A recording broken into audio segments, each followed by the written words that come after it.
নমস্কার, হাই নিউজে সকলকে স্বাগত। সঙ্গে রয়েছে আমি রিম্পি। শুরু করছে নিউজ টুডে, আর শুরুতে দেখে নেব আজকের হেডলাইন্স। ট্রাফিক হোমগার্ডের হাতে নিগৃহীত এক মহিলা জুনিয়র ডাক্তার। ঘটনাটি ঘটে উলুবেড়িয়া শরৎচন্দ্র চট্টোপাধ্যায় মেডিকেল কলেজ ও হাসপাতালে। পুলিশ সূত্রে খবর, ওই হোমগার্ড নিজেকে পুলিশ অফিসার পরিচয় দিয়ে মহিলা ডাক্তারের উপর চড়াও হয়। খড়দহে রঙের কারখানায় বিধ্বংসী আগুন, পরপর বিস্ফোরণের শব্দ, আতঙ্কে কাটা বাসিন্দারা। ঘটনাস্থলে দমকলের 20টি ইঞ্জিন। দীপাবলিতে মানুষ মেতে উঠবেন আনন্দে, যাবতীয় নিষেধাজ্ঞা কার্যত উড়িয়ে নিয়ম ভাঙবেন, এটা স্পষ্টই ছিল। দীপাবলি পরবর্তীতে কেমন আছে মহানগরের বাতাস? নিয়ন্ত্রণ হারিয়ে সাত সকালে দ্রুত গতিতে ছুটে আসা স্করপিও গাড়ির ধাক্কায় মৃত্যু হল এক ব্যক্তির। ঘটনাটি ঘটেছে নদিয়ার কোতোয়ালি থানার পালপাড়া 12 নম্বর জাতীয় সড়কে। দুর্যোগের ধাক্কা সামলে পর্যটনে ঘুরে দাঁড়াচ্ছে উত্তরের পাহাড় সমতল। দুর্গাপুজো মিটতেই পর্যটনের খরা কাটার ইঙ্গিতও মিলেছিল। দীঘা লাগোয়া পূর্ব মুকুন্দপুর গ্রামে রয়েছে বিখ্যাত নাইকালী মাতার মন্দির। নাইকালী অর্থাৎ নৌকার ওপর মা কালীর অধিষ্ঠান। প্রায় 300 বছরের পুরনো এই মন্দির বেশ জাগ্রত। এখানে কালী ও দুর্গা মা একসঙ্গে পূজিত হন। দীঘা লাগোয়া পূর্ব মুকুন্দপুর গ্রামে রয়েছে বিখ্যাত নাইকালী মাতার মন্দির। প্রায় 300 বছরের পুরনো এই মন্দির অত্যন্ত জাগ্রত। কথিত আছে, দেবীর কাছে যারাই আসেন তাদেরই মনোবাঞ্ছা পূরণ হয়। স্থানীয় বাসিন্দাদের ধারণা, এই মন্দির অন্যতম সিদ্ধপীঠ। একসময় এই অঞ্চল ছিল জঙ্গলে ভরা। তখনও কিন্তু দেবী নাইকালী ছিলেন আশেপাশের বিস্তীর্ণ অঞ্চলের লোকেদের ভরসা কেন্দ্র। স্থানীয় বাসিন্দাদের নানা বাসনা পূরণের কর্ত্রী ছিলেন দেবী নাইকালী। নাইকালী অর্থাৎ নৌকার ওপর মা কালীর অধিষ্ঠান। এই মন্দিরে ছোট নৌকার ওপর পাথরের কালী মূর্তি রয়েছে। নাইকালী মন্দিরে সিংহবাহিনী দুর্গা প্রতিমাও রয়েছে। তাই এখানে দুর্গা ও কালী একসঙ্গে পূজিত হয়। দুর্গাপুজো ও কালী পুজোর সময় বিশেষ পুজো করা হয়। তবে নাইকালীর বার্ষিক বড় পুজো দোল পূর্ণিমার সময়। কথিত আছে, দেবীর মন্দিরের চারপাশ ছিল গভীর জঙ্গলে ভরা, আর সেই জঙ্গল পেরোতেই পুকুরের মতো বিরাট খাল। শুনতে একটু অদ্ভুত হলেও চারপাশটা থাকতো নোনা জলে ভরা, আর মন্দিরের কাছাকাছি অঞ্চলটা থাকতো মিষ্টি জলের পরিপূর্ণ। সেই সময় দূর দূরান্ত থেকে বাসিন্দারা নৌকা করে জল বেয়ে পৌঁছাতেন মন্দিরের কাছাকাছি। এখনো মৎস্যজীবীরা সমুদ্রে মৎস্য শিকারের আগে এই মন্দিরে পুজো দিয়ে যান। কালী পুজোর দিনে ভক্তরা বংশ পরম্পরায় দেবীকে ভোগ দেওয়ার রীতি বহাল রেখেছেন। তারা দেবীর জন্য ভোগ তৈরি করে নিয়ে আসেন। সারা বছরই স্থানীয় বাসিন্দাদের পাশাপাশি দীঘায় বেড়াতে আসা পর্যটকরা নাইকালী মন্দিরে দর্শন করতে আসেন। তাই এই জায়গাকে কালী পুজোর আগে পর্যটকদের কাছে আরও আকর্ষণীয় করে তুলতে সাজিয়ে তোলা হয়েছে। পর্যটকদের মনোরঞ্জনের জন্য 3D theatre, laser light show, dancing water fountain সহ অন্য পরিকাঠামো গড়ে তোলা হয়েছে। মন্দির সংলগ্ন ঝিলে থাকছে ফোয়ারা। High news network. Paschim Medinipur জেলার ক্ষীরপাইয়ের বিখ্যাত দেবী কালিকা এখানে বড় মা নামে পরিচিত। এখানে বড় মার উচ্চতা প্রায় 45 ফুট। এই মন্দিরটি একটি বিশেষ কারণে আলাদা। আর 5টা মন্দিরের মতো এখানে কোনো স্থায়ী পুরোহিত নেই। এখানে যিনি পুজো দিতে আসেন তিনি নিজেই পুরোহিত। পশ্চিম মেদিনীপুর জেলার ক্ষীরপাইয়ের বিখ্যাত দেবী কালিকা এখানে বড় মা নামে পরিচিত। এই মন্দিরটি একটি বিশেষ কারণে আলাদা। আর 5টা মন্দিরের মতো এখানে কোনো স্থায়ী পুরোহিত নেই। এখানে যিনি পুজো দিতে আসেন তিনি নিজেই পুরোহিত। এখানে প্রতিমা বিশাল আকারের। বড় মায়ের উচ্চতা প্রায় 45 ফুট। এখানে ভক্তদের পুজোর ফল বা দক্ষিণা দেওয়ার নিষেধ। ভক্তরা চাইলে দেবীর জন্য প্রসাদ রেখে যেতে পারেন। এই বড় মা কালীর মন্দিরে শুধুমাত্র অমাবস্যা তিথিতে পুরোহিত এসে বিশেষ পুজো করেন। বাকি দিনগুলিতে ভক্তরাই পুজোর দায়িত্ব সামলান। তবে এখানে বহু ভক্ত আসেন মায়ের কাছে মানত করতে। এমনকি মনস্কামনা পূর্ণ হলে সেই মানত শোধও করেন ভক্তরা। দীর্ঘ 25 বছর ধরে চলে আসছে এই পুজো। প্রত্যেক দিনই এই বড় মায়ের মন্দিরে হাজারো হাজারো ভক্তের ভিড় লক্ষ্য করা যায়। মার কাছে নিজের মন থেকে চাই মাকে কিছু প্রার্থনা জানানো এই বিশেষ অমাবস্যার দিন। সেই রকমই আমাদের এই বড় মায়ের মন্দিরে আপনারা দেখতে পাচ্ছেন বহু মানুষ সকাল থেকে এই বড় মায়ের মন্দির পশ্চিমবঙ্গের পশ্চিম মেদিনীপুর জেলার ঘাটাল মহকুমার ক্ষীরপাইয়ে অবস্থিত এই মন্দির। এই মন্দিরে কোনো রকম পূজারি থাকে না, ভক্তরা নিজেরা এসে মায়ের কাছে নিজেদের ফুল দিয়ে মায়ের পায়ে হাত দিয়ে মাকে মনের কথা বলতে পারে, যার জন্য কোনো মাতৃখানে কোনো মানুষকে প্রয়োজন হয়নি। আপনি সরাসরি এসে মায়ের কাছে ফুল বেলপাতা নিয়ে মায়ের চরণে অর্পণ করবেন, নিজের মন থেকে মাকে জানাবেন নিজের মনের কথা। আপনি দেখতে পাচ্ছেন বহু মানুষ আজকে এই মন্দিরে এসেছে, তারা এসে একটু মায়ের পায়ে শুধু ফুল দেওয়ার জন্য দেখুন ভিতরে কীরকম তাড়াহুড়ো আরম্ভ হয়েছে। আমরা এত লাইন করে এত ভলেন্টিয়ার দিয়েও আমরা সেটাকে সহজে কন্ট্রোল করতে পারছি না। তবে দীপান্বিতা অমাবস্যায় শ্যামা মায়ের পূজায় ব্রতী হয়েছেন সকল বাঙালিরা। সেই মতো ক্ষীরপাই বড়মা কালী মন্দিরে কেউ মা কালীকে দর্শন করতে, কেউ বা পুজো দিতে উপস্থিত হয়েছিলেন।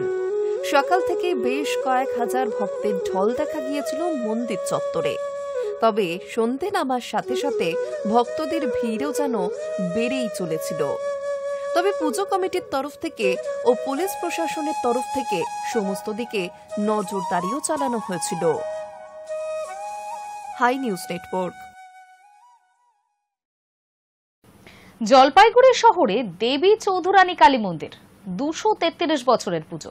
কথিত আছে জলপাইগুড়ির এই গোশালা মোড়ে এক সময় থাকতেন দেবী চৌধুরানী।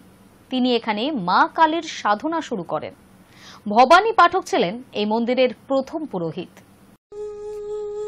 জলপাইগুড়ির দেবী চৌধুরানী শ্মশান কালী মন্দির সকাল থেকে শুরু হয়ে যায় পুজোর প্রস্তুতি। অতি প্রাচীন জলপাইগুড়ি গোশালা মোড় দেবী চৌধুরানীর শ্মশান কালী মন্দিরে সকাল থেকেই ভক্তদের আনাগোনাও শুরু হয়ে যায়। শ্যামা পুজো উপলক্ষে জলপাইগুড়ি জাতীয় সড়কের ধারে গোশালা মোড় দেবী চৌধুরানী শ্মশান কালী মন্দিরে শিলিগুড়ি থেকে ভক্তরা মায়ের দর্শন করতে দূর দূরান্ত থেকে আসেন। জঙ্গলে ঘেরা চারদিক, পাশ দিয়ে বয়ে গিয়েছে রুকরুকা নদী, পাশেই রয়েছে শ্মশান, তার মাঝে দেবী চৌধুরানীর কালী মন্দির। দিনের বেলাতেও এখানে গা ছমছমে পরিবেশ থাকে। সন্ধে নামতেই নিঝুম হয়ে যায় চারদিক। রয়েছে আজও বলির প্রথা। আর 5টা মন্দিরের চেয়ে এখানকার বিগ্রহ আলাদা। এখানে মা কালীর হাতে কোনো অস্ত্র নেই।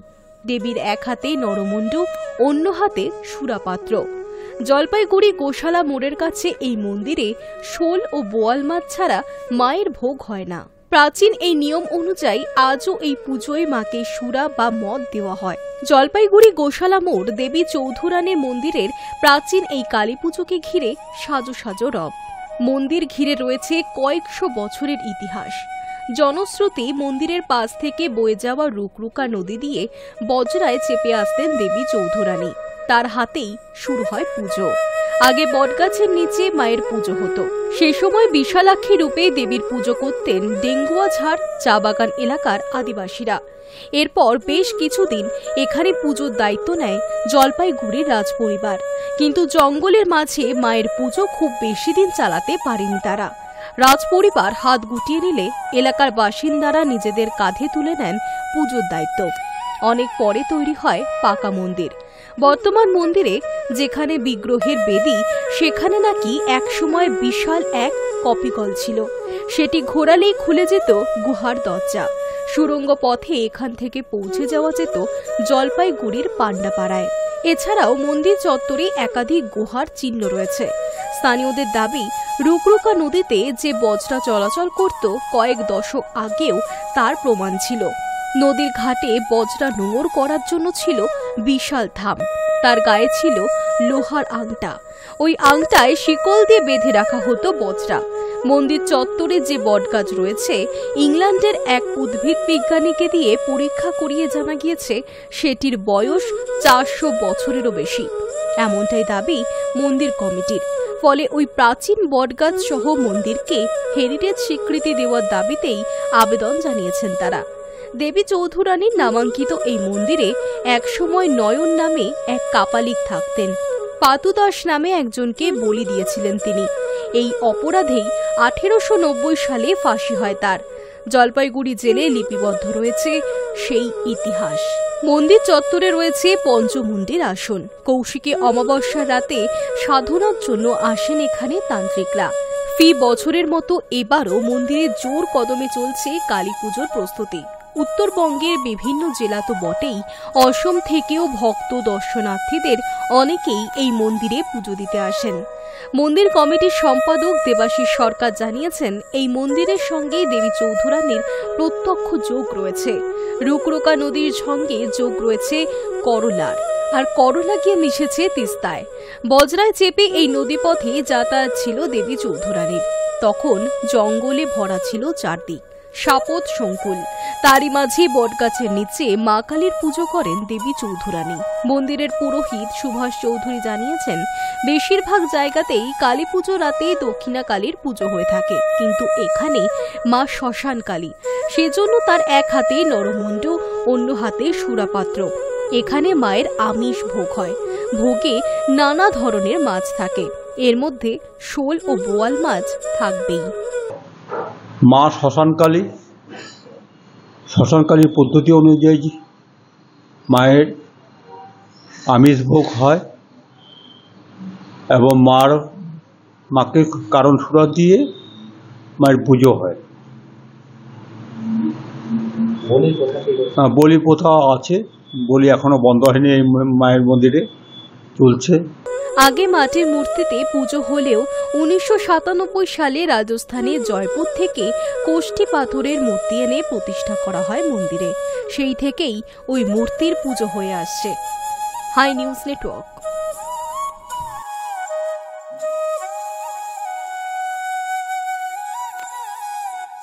বাংলা জুড়ে কালী ক্ষেত্রের অভাব নেই। কোথাও রয়েছেন বড় মা, তো আবার কোথাও রয়েছেন ভবতারিণী। তাদের কৃপা এবং মহিমাও অপার। তেমনি গঙ্গার অন্য পারে রয়েছেন জগৎনগরে মা আনন্দময়ী। একেবারে দক্ষিণেশ্বরের আদলেই তৈরি মন্দিরেই এই মায়ের অধিষ্ঠান। বাংলা জুড়ে কালীক্ষেত্রের অভাব নেই। কোথাও রয়েছেন বড় মা, আবার কোথাও রয়েছেন ভবতারিণী। তাদের কৃপা ও মহিমা অপার। তেমনি গঙ্গার অন্য পারে রয়েছেন জগৎনগরের মা আনন্দময়ী মন্দির। একেবারে দক্ষিণেশ্বরের আদলে তৈরি মন্দিরের এই মায়ের অধিষ্ঠান। হঠাৎ করে দেখলে দক্ষিণেশ্বরের মন্দির ভেবেও ভুল করতে পারেন, কিন্তু ঠিক কোথায় এই মন্দির? হাওড়া বর্ধমান কডলাইন শাখায় মির্জাপুর বাকিপুর স্টেশনে নেমে 10 মিনিটের পায়ে হাঁটা পথ ধরলেই হুগলির জগৎনগর গ্রাম। সেখানেই রয়েছে মা আনন্দময়ীর এই মন্দির। রীতি মেনে সারা বছর ধরেই চলে আসে মায়ের পুজো। তবে কালী পুজোয় গোটা রাত জুড়ে চলে মায়ের আরাধনা, ঢল নামে ভক্তদের। জগৎনগর মা আনন্দময়ী মন্দির তৈরির পিছনে আছে এক সুদীর্ঘ ইতিহাস। কিংবদন্তি অনুসারে এক তান্ত্রিক সাধক মা আনন্দময়ীর স্বপ্নাদেশ পান প্রায় 350 বছর আগের ঘটনা। আর সেই স্বপ্নাদেশ পেয়েই প্রতিষ্ঠিত হয় মন্দির। কিন্তু মন্দিরের ব্যয়বহন আদেও সহজ ছিল না। এগিয়ে এসেছিলেন ভক্তরা। তাদের দেওয়া দানের টাকাতে একেবারে দক্ষিণেশ্বরের আদলে এই মন্দির তৈরি হয়। মন্দিরের কমিটির সম্পাদক শ্রীপতি আদক জানান, মন্দিরের পাশে ছিল কানা নদী, একেবারে জঙ্গলে ঘেরা গ্রাম। এলাকার মানুষজন জঙ্গলে ঘেরা এলাকায় থাকা শ্মশানে শবদেহ নিয়ে আসতেন সৎকার করতে। তার কথায় গ্রামের বাসিন্দা সুবল চন্দ্র রায়ের আনন্দময়ী ওরফে আন্দি নামে 9 বছর বয়সী এক ব্রাহ্মণ কন্যার মৃত্যু হয়। শ্মশানে মৃতদেহ সৎকার করার সময় হঠাৎ তুমুল ঝড় বৃষ্টি হতেই সব যাত্রীরা জ্বলন্ত মৃতদেহ ফেলেই পালিয়ে যায়। সেই সময় ওই তান্ত্রিক ওই জঙ্গলের পাশেই একটি স্থানে ধ্যানে মগ্ন ছিলেন। সেই সময় তিনি স্বপ্নাদেশ পান আধপোড়া মৃতদেহ কবর দিয়ে তার ওপর প্রতিমা প্রতিষ্ঠান করতে। সেই থেকে এই মন্দিরের কবরের ওপরে পঞ্চমুণ্ডির আসনে অধিষ্ঠাত্রিত রয়েছেন মা আনন্দময়ী। তিনি আরও জানান, প্রথমে জঙ্গলের ডালপালা এবং গাছপাতা দিয়ে ঘর তৈরি করা হয়েছিল। সেখানে মায়ের ঘর স্থাপন করে পুজো করা শুরু হয়। কিন্তু পরে গ্রামের এক ব্যবসায়ী কৈলাস দত্তকে মা স্বপ্নাদেশ দেন। এরপর 1294 সালে একটা ছোট মন্দির প্রতিষ্ঠিত হয়। মন্দির তৈরির জন্য জমিদান করেন তৎকালীন চন্দননগরের জমিদার সরকাররা। উত্তরপ্রদেশের কাশী থেকে আনা হয় পুরোহিত। শুরু হয় পূজা। এরপর ধীরে ধীরে ভক্তদের দেওয়া টাকায় তৈরি হয় দক্ষিণেশ্বরের আদলে তৈরি মন্দির। এই মন্দিরে রয়েছে 9টা চূড়া। মন্দিরের এক পুরোহিত জানান, প্রাচীন রীতি মেনে মন্দিরের গৃহগর্ভে তাদের বংশধররা ছাড়া কেউ প্রবেশ করতে পারে না। কালী পুজোর দিনে 4 প্রহরের পুজো হয়। লুচি, খিচুড়ি, পায়েস ছাড়াও ফল দিয়ে মায়ের ভোগের নৈবেদ্য তৈরি হয়। প্রথা মেনে আগে ছাগল বলি হতো, কিন্তু বর্তমানে বলি বন্ধ হয়েছে। তবে পুজোর দিন ফল বলি দেওয়া হয়। পুরোহিতের কথায় জগৎনগরী মা আনন্দময়ী মন্দির খুবই জাগ্রত। ভক্তদের সকল মনস্কামনাও পূর্ণ হয়, আর সেই কারণে মায়ের মন্দিরে সারা বছরই ভিড় লেগে থাকে। High news network.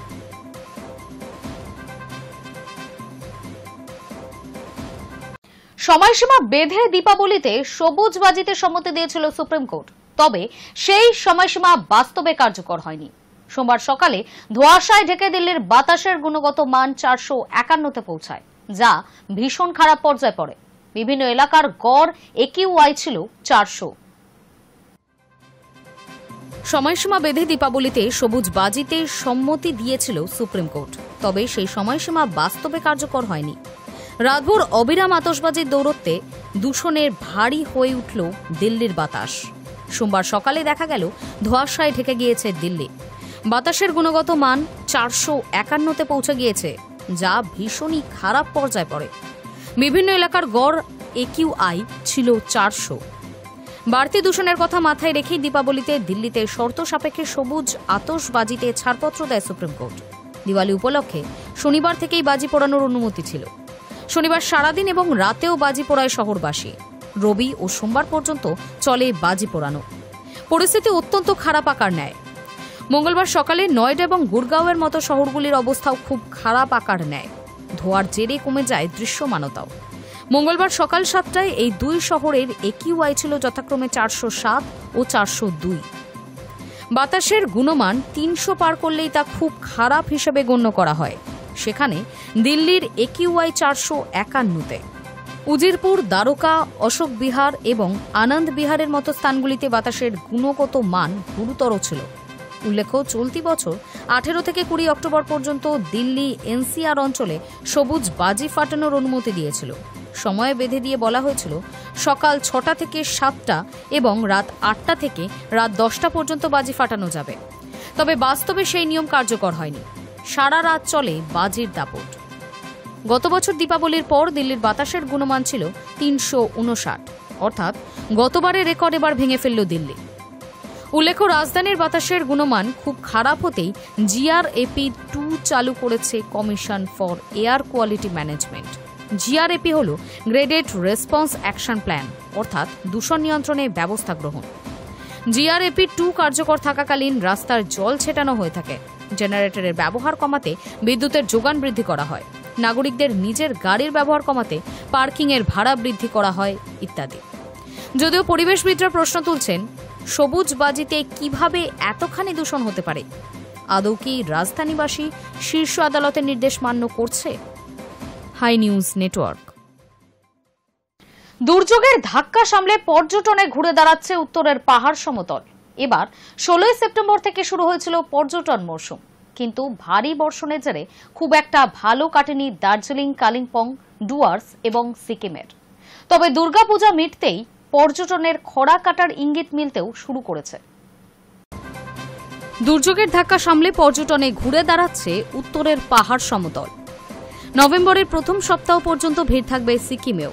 এবার 16 সেপ্টেম্বর থেকে শুরু হয়েছিল পর্যটন মরশুম, কিন্তু ভারী বর্ষণের জেরে খুব একটা ভালো কাটেনি দার্জিলিং, কালিম্পং পাহাড়, ডুয়ার্স এবং সিকিমের। হরপাবান ও ভূমিধসের আতঙ্কে প্রচুর বুকিং বাতিল হয়েছে। অনেকে এলেও ভ্রমণসূচি কাটছাট করে ফিরে গিয়েছেন। তার উপর প্রবল বর্ষণে কলকাতা ও সংলগ্ন এলাকা ভাসতে সংকট বেড়েছে।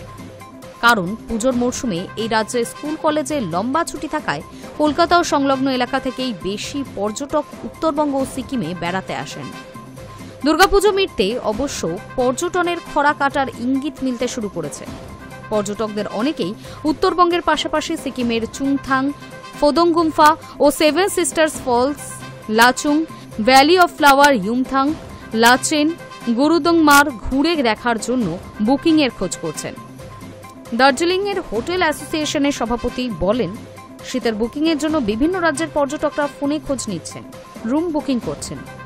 আশা করছি ধীরে ধীরে পাহাড়ে ভিড় বাড়বে। দার্জিলিং হোটেল অ্যাসোসিয়েশনের সূত্রে জানা গিয়েছে, দার্জিলিং পাহাড়ে 350 হোটেল রয়েছে, কালিম্পংয়ে 200। প্রতিটি হোটেলেই বুকিং চলছে। পাহাড়ে পর্যটকদের ভিড়ও বাড়ছে। দার্জিলিং ও কালিম্পং পাহাড়ে 2000-এরও বেশি হোমস্টে রয়েছে, সেখানেও পর্যটকরা বুকিংয়ের জন্য খোঁজ নিচ্ছেন। রাজ্য ইকো ট্যুরিজম কমিটির চেয়ারম্যান বলেন, পর্যটনের সংকট কাটতে চলেছে। আপাতত বলতে পারে নভেম্বরের প্রথম সপ্তাহ পর্যন্ত পাহাড়ে ভিড় থাকবে। ডিসেম্বর থেকে আরও ভিড় বাড়বে। বুকিংয়ের জন্য যেভাবে খোঁজ চলছে তাতে মনে হচ্ছে এবার ভিন রাজ্যের পর্যটকদের ঢলও নামবে। এদিকে ভূমিধসের দুর্যোগ কাটিয়ে উঠতে হাফ ছেড়েছে সিকিমের ট্রাভেল এজেন্সিগুলি। সেখানে কাজ করছে 1725টি ট্রাভেল এজেন্সি। থাকার জন্য হোটেলগুলিতে প্রায় 38,208টি শয্যা রয়েছে পর্যটকদের জন্য। পর্যটকদের নিয়ে যাতায়াতের জন্য প্রায় 30,000 লাক্সারি, সাধারণ ট্যাক্সি ও ছোট গাড়ি রয়েছে। দুর্গাপুজোর মরশুমে তাদের হাহুতাশ করে সময় কেটেছে, কোথাও বুকিংয়ে সাড়া মেলেনি। গ্যাংটকের পর্যটন কর্মী জানান, পুজোর মরশুম খুব খারাপ কেটেছে। কয়েকদিন থেকে বুকিংয়ে ভালো সাড়া মিলছে, এখন ক্রমশ ভিড় বাড়বে। High news network. মৃত্যুর মাত্র কয়েক ঘন্টা আগেই হ্যাপি দিওয়ালি পোস্ট। হাসপাতাল থেকেই রঙ্গোলির ছবি শেয়ার করে অনুরাগীদের শুভেচ্ছা জানিয়েছিলেন প্রবীণ অভিনেতা। শেষ যাত্রায় সেলেবদের ভিড় হোক চাননি আসরানি। প্রবীণ কৌতুক অভিনেতার মৃত্যুতে শোক প্রকাশ মোদির।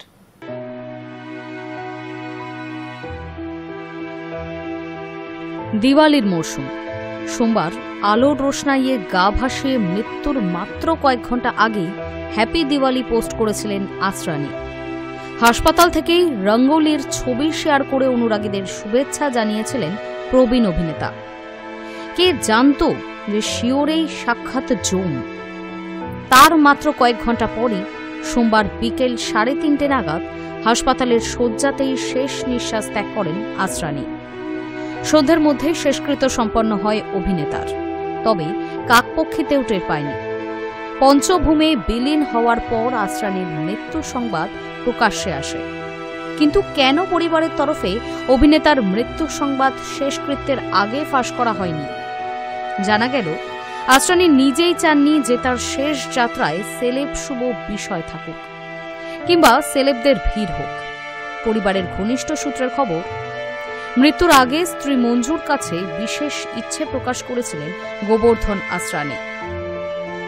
সেই সময় স্ত্রীকে বলে দেন যে পৃথিবী থেকে নীরবে বিদায় নিতে চান তিনি, কারণ প্রবীণ অভিনেতা চেয়েছিলেন আমজনতা তাকে একজন সাধারণ মানুষ হিসেবেই মনে রাখুক। সেই প্রেক্ষিতেই স্ত্রী মঞ্জুকে নির্দেশ দিয়েছিলেন যাতে তার মৃত্যুর পর তাকে নিয়ে কোনো রকম হইহট্টগোল না হয় বা মিডিয়ার ভিড় না হয় শেষ যাত্রায়।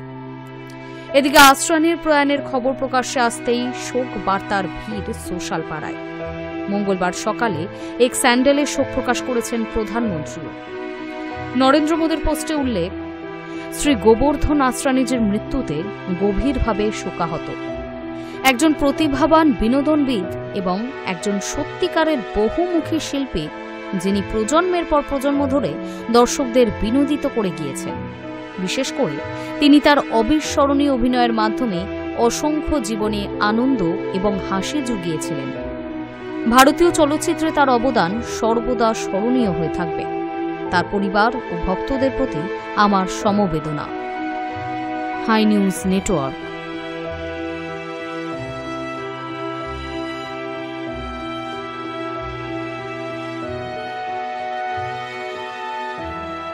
নিউজ টুডে এখনকার মতো এই পর্যন্তই।